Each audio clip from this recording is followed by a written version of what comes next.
First class வந்து பார்த்திங்கன்னா determination of speed of light பார்த்திங்கன்னா ஒரு முக்கியமான 5 மார்க் கொஷின் அப்படின்னு சொல்லி பார்த்தாச்சு. அதுக்கடுத்து ரீஃப்ராக்டிவ் இண்டெக்ஸ் அண்ட் ஆப்டிக்கல் பார்த்த வரைக்கும் லாஸ்ட் கிளாஸ் பார்த்து முடிச்சிட்டோம். ஸோ நெக்ஸ்ட்டு 6.4 வந்து பார்த்திங்கன்னா ரீஃப்ராக்ஷன் அப்படின்னு என்னென்னு பார்க்கலாம். ஸோ ரீஃப்ராக்ஷன் அப்படிங்கிறது என்ன அப்படின்னு பார்த்தீங்கன்னா, ஃபஸ்ட்டு ரிஃப்ளெக்ஷன் அப்படின்னு என்ன மீனிங் அப்படின்னு பார்த்தீங்கன்னா, ஒரு சர்ஃபேஸை ஒரு லைட்டு வந்து பட்டு திரும்ப அதே சர்ஃபேஸ்லேயே போனால் அது வந்து ரிஃப்ராக்ஷன் அப்படின்னு சொல்லி படித்தோம். ரீஃப்ளெக்ஷன் அப்படின்னு சொல்லி படித்தாச்சு. இப்போது ரீஃப்ராக்ஷன் அப்படிங்கிறது என்னென்னு கேட்டிங்கன்னா, இப்போது 2 மீடியம், இது ஃபஸ்ட்டு மீடியம், இது செகண்ட் மீடியம் அப்படின்னு வச்சுக்கோங்க. இந்த 2 மீடியத்தில் ஃபஸ்ட்டு மீடியத்துக்கு லைட்டு பாஸ் ஆகிட்டு இது வந்து செகண்ட் மீடியத்துக்கு டிரான்ஸ்மிட் ஆச்சுன்னா அதுக்கு பேர் ரீஃப்ராக்ஷன். ஸோ டிரான்ஸ்மிட் ஆகும்போது எப்படி இருக்குன்னு கேட்டிங்கன்னா, கொஞ்சம் பெண்ட் ஆகும். அதோடைய ஏரியாவுக்கு எப்படி இருக்குன்னு கேட்டிங்கன்னா, ஸ்ட்ரைட்டாக போகாமல் பெண்ட் ஆகக்கூடிய இந்த ப்ராசஸ் தான் நம்ம வந்து ரீஃப்ராக்ஷன் அப்படின்னு சொல்லுவாங்க. ஸோ ரீஃப்ராக்ஷன் அப்படின்னு என்ன meaning, light passing through the one medium to another medium. So ஒரு மீடியத்து வந்து அனதர் மீடியத்துக்கு பாஸ் ஆனால் அதுக்கு ரீஃப்ராக்ஷன் அப்படின்னு சொல்லுவாங்க, ரைட். ஸோ இப்போ நமக்கு refraction is a passing through a light from one optical medium to another optical medium through the boundary. Okay, எது boundary? இதுதான் இந்த பவுண்ட்ரி. ஸோ பவுண்ட்ரி மூலமாக ஒரு மீடியத்துலேருந்து இன்னொரு மீடியத்துக்கு டிரான்ஸ்மிட் ஆகக்கூடிய இந்த ப்ராசஸ் தான் ரீஃப்ராக்ஷன் அப்படின்னு சொல்லுவாங்க. ஸோ இது ஆங்கிள் ஆஃப் இன்சிடென்ட், இது நமக்கு என்னது ஆங்கிள் ஆஃப் ரீஃப்ராக்ஷன் அப்படின்னு சொல்லுவாங்க. அப்போ I is the one of the angle of incident I is one medium and the angle of refraction R in the other medium is measured with respect to the normal drawn to the surface. இப்போ எப்படி நம்ம measure பண்ண போகிறோம் அப்படின்னு பார்த்தீங்கன்னா, இதுதான் surface அப்படின்னு வச்சுட்டிங்கன்னா, இது வந்து நமக்கு இந்த சர்ஃபேஸுக்கு நம்ம ட்ரா பண்ணக்கூடிய நார்மல் இது. ஸோ லைட் இப்படி பாஸ் ஆகுமா, இந்த நார்மல் சர்ஃபேஸுக்கு வந்து பார்த்தீங்கன்னா நம்ம இது வந்து ஆங்கிள் ஆஃப் இன்சிடென்ட் அப்படின்னு சொல்லுவாங்க. இது வந்து நமக்கு என்ன அப்படின்னு பார்த்து இது வந்து நமக்கு என்னது ஆங்கிள் ஆஃப் ரீஃப்ராக்ஷன் அப்படின்னு சொல்லுவாங்க. ஓகே, அதுதான் கொடுத்துருக்காங்க. Refraction is passing through a light from one optical medium to another optical medium through a boundary. In refraction, the angle of incident I of one medium and the angle of refraction or in other medium is measured with respect to the normal drawn to the surface at a point of incident அப்படின்னு எடுத்துக்கலாம். The law of refraction is called Snell's law. Okay, law of refraction பேர் வந்து Snell's law. இதெல்லாம் படித்த topic தான். So இது நம்ம law of refraction படித்தோம். இந்த ரிஃப்ளெக்ஷன் என்ன படித்தோன்னு கேட்டிங்கன்னா, ஃபஸ்ட்டு பாயிண்ட் இதே தான் அங்கேயே படித்தோம். ஸோ ரிஃப்ளெக்ஷனில் 2 லாஸ் படித்தோம். அதில் ஃபஸ்ட்டு லா வந்து பார்த்தீங்கன்னா நமக்கு என்னது அப்படின்னு பார்த்தீங்கன்னா, ரீஃப்ராக்ஷன் ரெண்டுமே சேம் லா தான். The incident ray, refracted ray and normal to the reflecting surface. அங்கே வந்து ரிஃப்ளெக்டட் ரேன்னு படிச்சிருப்பீங்க, இங்கே ரீஃப்ராக்டட் ரே, இவ்வளோ தான் வித்தியாசம். அப்போ incident ray, refracted ray and normal to the refracting surface are coplanar என்ன மீனிங், எல்லாமே lies in a same plane, எல்லாமே ஒரே பிளேன் நமக்கு இருக்கும். எது அப்படின்னு பார்த்தீங்கன்னா, இது நார்மல் லைன், இது ஆங்கிள் இன்சிடென்ட் ரே, இது வந்து என்னது ரீஃப்ராக்டட் ரே, எல்லாமே வந்து என்னது ஒரே பிளேனர், கூப்ராண்டர், ஒரே இது தான், ஒரே லைனுக்கு தான், ஒரே சேம் லைன் ஆஃப் ஆக்ஷனாக தான் நமக்கு இருக்கும். இது ஃபஸ்ட்டு தான். செகண்ட் லா என்ன அப்படின்னு பார்த்தீங்கன்னா, இந்த ஃபார்முலா பார்த்துட்டிங்கன்னா செகண்ட் லா ஈஸியாக எழுதுங்க. என்ன ஃபார்முலா அப்படின்னு பாருங்கள், த சைன் / சைன் ஆர்னு போட்டிருக்கா. அப்போ ratio of the sine of the angle of incident to sine of the angle of refraction. So எப்படி பிடிக்கிறதுன்னு புரிஞ்சுக்கோங்க. பை போட்டாவே அதுக்கு பேர் என்ன சொல்லுவோம், ரேஷியோ அப்படின்னு போடுவீங்க. Ratio of the sine of the angle of incident to sine of the angle of refraction is numerically equal to, எதுக்கு ஈக்குவலாக இருக்குது, n அப்படின்னு போட்டு நம்ம என்னென்னு சொல்லுவோம், ரீஃப்ராக்டிவ் இண்டெக்ஸ் அப்படின்னு சொல்லுவோமா. அப்போ ratio of the refractive index of the second medium respect to the first medium. So meaning புரியுதா? அப்போது செகண்ட் லா என்னது, இந்த ஃபார்முலா வச்சுருதுங்க. Ratio of the sine of the angle of incident to the sine of the angle of refraction is equal to, numerically equal to the refractive index of the second medium to the first medium. So second medium to first medium என்னது நமக்கு இதை Snell's லா அப்படின்னு சொல்லுவாங்க. Okay, இப்போ second law படித்து பாருங்கள் என்ன கொடுத்துருக்காங்கன்னா. So the ratio of the sine of the angle of incident of the first medium to the angle of refraction கிடையாது, ரீஃப்ராக்ஷன், ரைட்டா. ரீஃப்ராக்ஷன் ஆர் இந்த second medium is equal to, எதுக்கு ஈக்குவலாக இருக்குது அப்படின்னு பார்த்தீங்கன்னா, ratio of the refract index of the second medium n2 that of என்னது refract index of the first medium n1. So இந்த இடத்துல ரிஃப்ராக்ஷன் கொடுத்துருக்கு, ரீஃப்ராக்ஷன் அப்படின்னு வந்து பார்த்தீங்கன்னா நமக்கு ஒரு கண்டிஷன் படிச்சிருக்கோம் ஆல்ரெடி. I ஈக்குவல் டு ஆர்னு படிச்சிருப்போம், ஞாபகம் இருக்கா. The angle of incident equal to angle of refraction, அந்த கான்செப்டை நமக்கு எடுத்தாங்க. I வந்து ஆர்க்கு ஈக்குவல் அப்படின்னு எடுத்தாச்சு.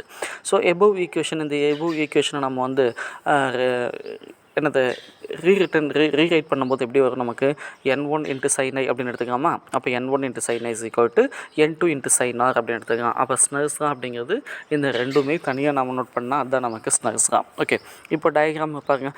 ரீஃப்ராக்ஷன் ஆஃப் லைட் இருந்தது, இது ஆங்கிள் ஆஃப் இன்சிடென்ட், இது நமக்கு என்னது ஆங்கிள் ஆஃப் ரீஃப்ராக்ஷன். இது மீடியம், ஃபஸ்ட் மீடியம், இது செகண்ட் மீடியம். இந்த மீடியத்தோட ரீஃப்ராக்ட் இண்டெக்ஸ் n1, இந்த மீடியத்தோட ரீஃப்ராக்ட் இண்டெக்ஸ் என்னது n2 அப்படிங்கிறது இதுதான் லா ஆஃப் ரீஃப்ராக்ஷன் அப்படின்னு சொல்லுவோம். ஸோ இதுக்கு நமக்கு ஒரு 2 மார்க் கொஷின் கேட்கலாம்.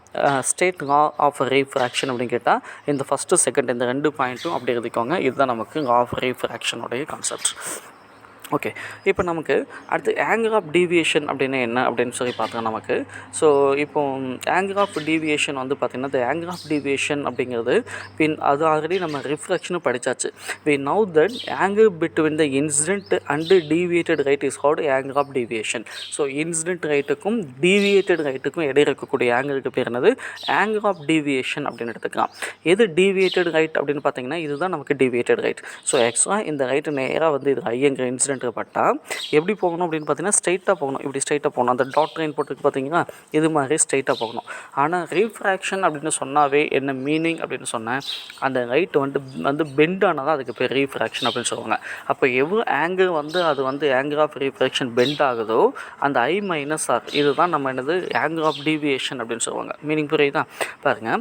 we know that angle between the incident and the deviated light is called angle of deviation when the light travel from the rarer medium to denser medium. rarer medium na air medium, denser medium அங்கிறது water, glass இந்த மாதிரி ஏதாவது ஒன்று எடுத்துக்கலாம்.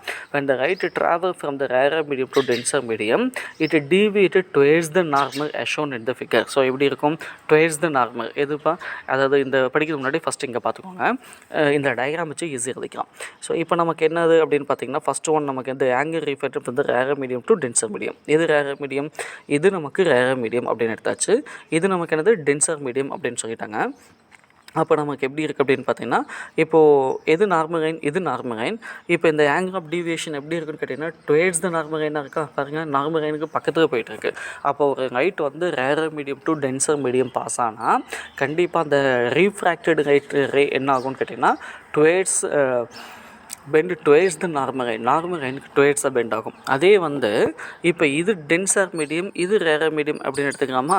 அப்போ light வந்து tensor மீடியத்துலேருந்து rarer மீடியத்துக்கு போனால் இது நமக்கு நார்மல் லைன், ஆனால் பெண்ட் ஆகக்கூடியது பாருங்கள் அவே ஃப்ரமாக இருக்குது நமக்கு. அப்போது இந்த light is travel from the denser medium to rarer medium, denser மீடியத்துலேருந்து ரேரர் மீடியத்துக்கு போனால் இந்த ரீஃப்ராக்ஷன் ரைட் நமக்கு என்ன ஆகும்னு கேட்டிங்கன்னா பெண்டு என்னது அவுட்வர்ட்ஸ் ஃப்ரம் த ரீஃப்ராக்ஷன். என்னது நமக்கு the angle of deviation due to the refraction from the denser medium to rarer medium வந்து எப்படி இருக்கும்னு கேட்டிங்கன்னா towards the normal and என்னது away from the normal. Okay, இதை தான் நமக்கு கொடுத்துருப்பாங்க. ஸோ இந்த angle of deviation என்ன கொடுத்துருக்குன்னு பார்த்துக்கோங்க. அடுத்து நெக்ஸ்ட்டு characteristics of refraction. இப்போ characteristics of refraction நமக்கு என்ன கொடுத்துருக்குன்னு கேட்டிங்கன்னா when the light. ஸோ இப்போ இதோட கேரக்டரிஸ்டிக்ஸ் ஆஃப் ரீஃப்ராக்ஷன் என்ன இருக்குன்னு பாருங்கள். when the light pass from the rarer medium to denser medium, so light என்னது ரேரர் மீடியத்துலேருந்து டென்சர் மீடியத்துக்கு பாஸ் ஆனால் it deviated towards the normal of the denser medium. இப்போ ஃபஸ்ட்டு டயக்ராம் நம்ம சொன்னது.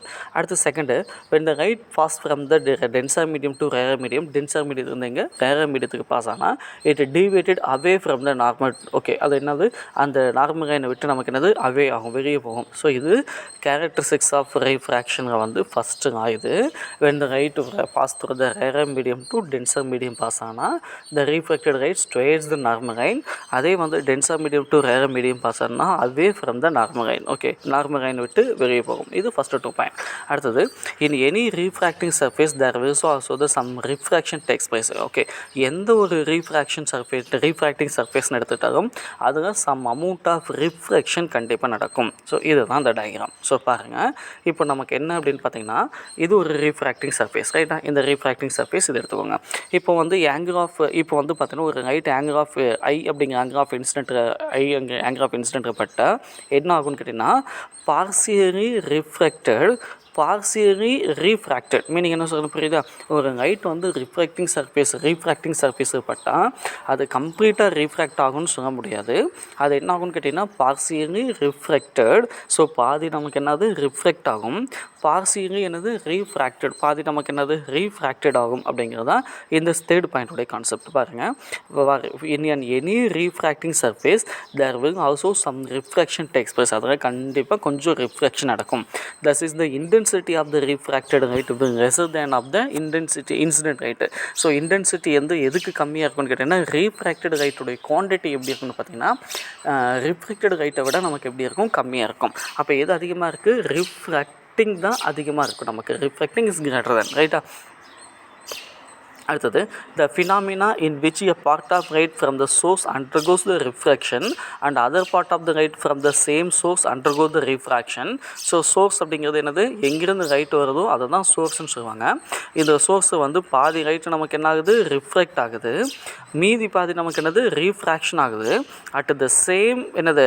சர்ஃபேஸ், அதே சர்ஃபேஸ்லேயே நமக்கு வந்து பாதி ரிஃப்ராக்ஷனும் பாதி ரீஃப்ராக்ஷன் நடந்தால் இதுக்கு பேர் தான் சைமல்டேனியஸ்லி ரிஃப்ராக்ஷன் ஆஃப் சைமல்டேனியஸ்லி என்னது? ரீஃப்ராக்ஷன் அப்படின்னு சொல்லுவாங்க. இது ஒரு 2 மார்க் படிச்சுக்கோங்க. சைமல்டேனியஸ் ரிஃப்ராக்ஷன், சைமல்டேனியஸ் என்னது? ரீஃப்ராக்ஷன் அப்படின்னு கேட்டால் இது ஒரு கொஷின் பார்த்துக்கோங்க. ஓகே, இப்போ நம்ம என்னென்ன படித்தோம் அப்படின்னு பாருங்கள். ஆங்கிள் ஆஃப் ரீஃப்ராக்ஷன் அப்படின்னு என்னென்னு பார்த்தோம். அது ரீஃப்ராக்ஷனுக்கு அதோடைய லாஸ் வந்து 2 பாயிண்ட் எனக்கு ஞாபகம் வச்சுக்கோங்க. ஒன்று, the incident ray, refracted ray and normal to the refracting surface எல்லாமே lies in a same plane. செகண்டாக என்ன படித்தோம் அப்படின்னு பார்த்தீங்கன்னா இந்த ஃபார்முலா மனப்பாடம் பண்ணிட்டீங்கன்னா ஈஸியாக எழுதிக்கலாம். The ratio of the sine of the angle of incident to sine of the angle of refraction in other medium is numerically equal to the refract index of the second medium respect with a first medium அப்படிங்கிறது நமக்கு என்னது? Law of refraction அப்படின்னு எடுத்துக்கலாம்.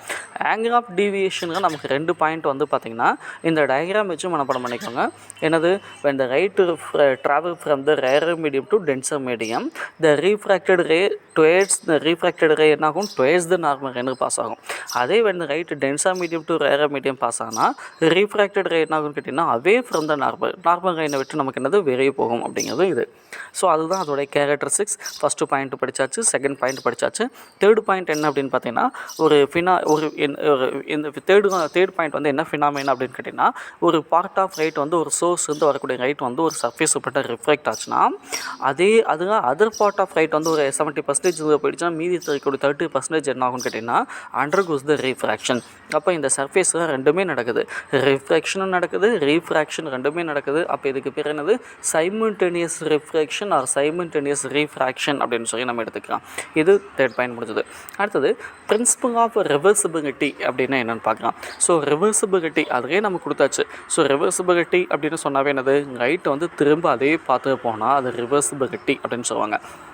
பாருங்கள், the principle of reversibility state that light will follow exactly in the same path if its direction of travel is reversed.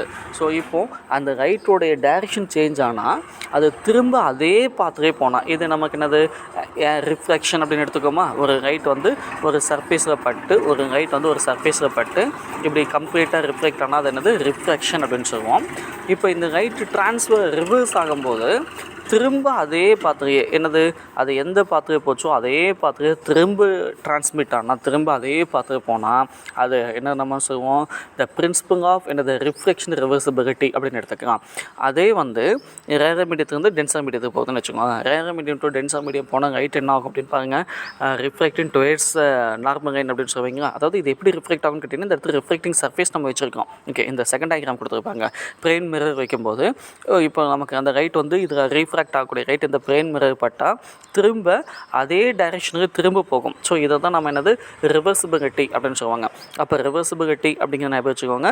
Light வந்து அதோடைய பாத்திரையை திரும்ப transmit ஆனால் அதுக்கு பேர் என்னது? ரிவர்சிபிலிட்டி அப்படின்னு எடுத்துக்கலாம். அடுத்தது ரிலேட்டிவ் ரீஃப்ராக்டிவ் இண்டெக்ஸ். ஓகே, இது ரிலேட்டிவ் ரீஃப்ராக்டிவ் இண்டெக்ஸ் என்ன சொல்கிறாங்க அப்படின்னு பார்த்தீங்கன்னா இந்த ஈக்குவேஷன் ஃபார் த ஸ்னர்ஸா in term N1 and N2 இது the refract index of the second medium respect to the first மீடியத்துக்கு தான் பேர் என்னது? Relative refract index of the second medium respect with first medium அப்படின்னு எடுத்துக்கலாம். அதே N1 / N2ன்னு போட்ட என்னது?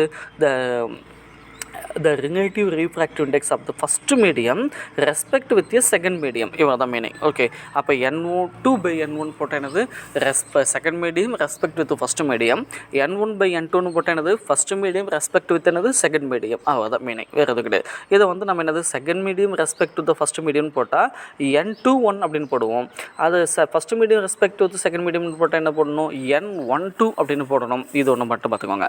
இதை வந்து இன்வெர்ஸ் ரூல் அப்படின்னு சொல்லுவாங்க. இன்வெர்ஸ் ரூல் அப்படிங்கிறது என்னென்னு கேட்டிங்கன்னா N12 is equal to 1 divided by N21. Okay, N divided by என்னது N21 அப்படிங்கிறது இன்வெர்ஸ் ரூல் அப்படின்னு சொல்லுவாங்க. இது வேறு மாதிரி எதுனா the ratio of the N1 to N2, அதாவது first medium respect to second medium is equal to 1 divided by எனது ratio of the second medium to எனது reciprocal of the second medium respect with first medium அப்படின்னு சொன்னால் அது inverse rule அப்படின்னு சொல்லுவாங்க. இதெல்லாம் 1 mark some use பண்ணுற மாதிரி இருக்கும். இதை ஒன்று இதெல்லாம் ஃபார்முலா பார்த்துக்கோங்க. அதுக்கடுத்து செயின் ரூல் அப்படிங்கிறது நமக்கு என்னது, செயின் அப்படிங்கிறது என்னது அப்படியே கண்டினியூவாக போயிட்டே இருந்தால் தான் செயின் ரூல். ஸோ இப்போ நிறைய சர்ஃபேஸிங் ரிஃப்ராக்டிங் சர்ஃபேஸ் இருக்குன்னு வச்சுக்கோங்க. மீடியம் வந்து N1 N2 N3 இது மாதிரி நிறைய மீடியம் இருக்குது. இப்போது இதோடைய இது கேட்டால் இப்போது N32ன்னு போட்டிருக்கு. மீனிங் என்னது, refract index of the third medium respect to the second medium அப்படின்னு கேட்டால் அப்போ அது நம்ம என்னென்ன எடுத்துக்கலாம், அந்த N31ஐயும் N21ஐயும் ப்ராடக்ட் பண்ணலாம். அது வேறு மாதிரி எதுனா ரேஷியோ போட்டுறதுனா என்னது N3 divided by N2 is equal to N3 divided by N1 N1 divided by N2. So meaning புரியுதா? இது மாதிரி நம்ம வந்து எது ஃபஸ்ட் இருக்கோ, அதாவது எந்த மீடியம் ரெஸ்பெக்ட்னு சொல்கிறோமோ, இப்போ N31 அப்படின்னு போட்டால் மீனிங் என்னது, the refract index of the third medium respect with first medium அப்படின்னு சொல்லுவாங்க. N12ன்னு போட்ட மீனிங் என்னது, the refract index of the first medium respect with second medium அப்படின்னு சொல்லுவாங்க. ஸோ இது மாதிரி இருந்தால் அது என்னது செயின் ரூல் அப்படின்னு சொல்லுவாங்க. அப்போ செயின் ரூல் அண்ட் என்னது இன்வெர்ஸ் ரூல் ரெண்டுமே நாங்கள் ஞாபகம் வச்சுக்கோங்க. அடுத்து எக்ஸாம்பிள் 6.7 வந்து பார்த்திங்கன்னா, the light traveling through the transparent oil enter into the glass of the refract index 1.5. Okay, light எங்கேருந்து போகுதுன்னு பார்த்தீங்கன்னா ஆயில் வந்து எங்கே போகுது, கிளாஸ் அப்படிங்கிற ரீஃப்ராக்ட் இண்டெக்ஸுக்கு போகுது. கிளாஸோட ரீஃப்ராக்ட் இண்டெக்ஸ் என்ன கொடுத்துட்டாங்க அப்படின்னு பார்த்தீங்கன்னா 1.5ன்னு கொடுத்தாச்சு. If the refract index of the glass respect to oil வந்து 1 நமக்கு என்னது 25. அப்போ what is the refracting refractive index of the oil அப்போ என்னது அப்படின்னு பாருங்கள். அப்போது என்னது ஆயில் கிளாஸ் வந்து பார்த்தீங்கன்னா 1.25ம் கிளாஸ் வந்து 1.5 கொடுத்தாச்சு. இப்போ நமக்கு ஆயிலுக்கு மட்டும் கேட்குறாங்க. அப்போ ratio of Ng divided by NO அப்படின்னு போடுவீங்க. Refract index of the oil கேட்குறான் நமக்கு. அப்போ ஆயில் வேணும்னா இந்த NO எங்கே போய்ட்டு NG கீழே வந்துடுமா. இப்போ NGயும் இது ரெண்டையும், அதாவது கிளாஸோட refract index 1.5. Okay, glass and oil ரெண்டுமே மீட் பண்ணக்கூடிய இந்த சர்ஃபேஸோடைய ரீஃப்ராக்ட் இண்டெக்ஸ் வந்து 1.25. ரெண்டு ரேஷியோ போட்டு என்னது 1.2 அப்படின்னு வரும். அப்போ கிளாஸோட ரீஃப்ராக்ஷன் என்னது 1.2 அப்படிங்கிறது சம். இது மாதிரி செயின் ரூல் யூஸ் பண்ணியும் சம் நிறைய கேட்கலாம். அதனால் வந்து இந்த 2 ஃபார்முலாஸ் நம்ம மனப்பாடம் பண்ணிக்கோங்க. இந்த 2 ஃபார்முலா வச்சு தான் நம்ம படிக்கணும் நிறையா. இதில் 2 மார்க்ஸ் தப்போ நிறைய இருக்குது. என்னென்ன 2 மார்க்ஸ்னு பார்த்துக்கோங்க. லாஸ் ஆஃப் ரீஃப்ராக்ஷன் ஒன்று, கேரக்டரிஸ்டிக்ஸ் ஆஃப் ரீஃப்ராக்ஷன் ஒன்று, அடுத்தது சைமல்டேனியஸ் ரீஃப்ராக்ஷன் அப்படின்னு தனியாக கேட்கலாம். இதில் வந்து பார்த்திங்கன்னா ஸ்னெல்ஸ் லா அப்படிங்கிறது இந்த டாபிக் வந்து தனியாக கேட்கலாம். 2 மார்க் கேட்கலாம். ஸ்னெல்ஸ் லா வந்து இது மாதிரி 2 மார்க்ஸ் நிறைய இருக்குது. ஸோ நிறைய தடவை படிச்சுக்கோங்க.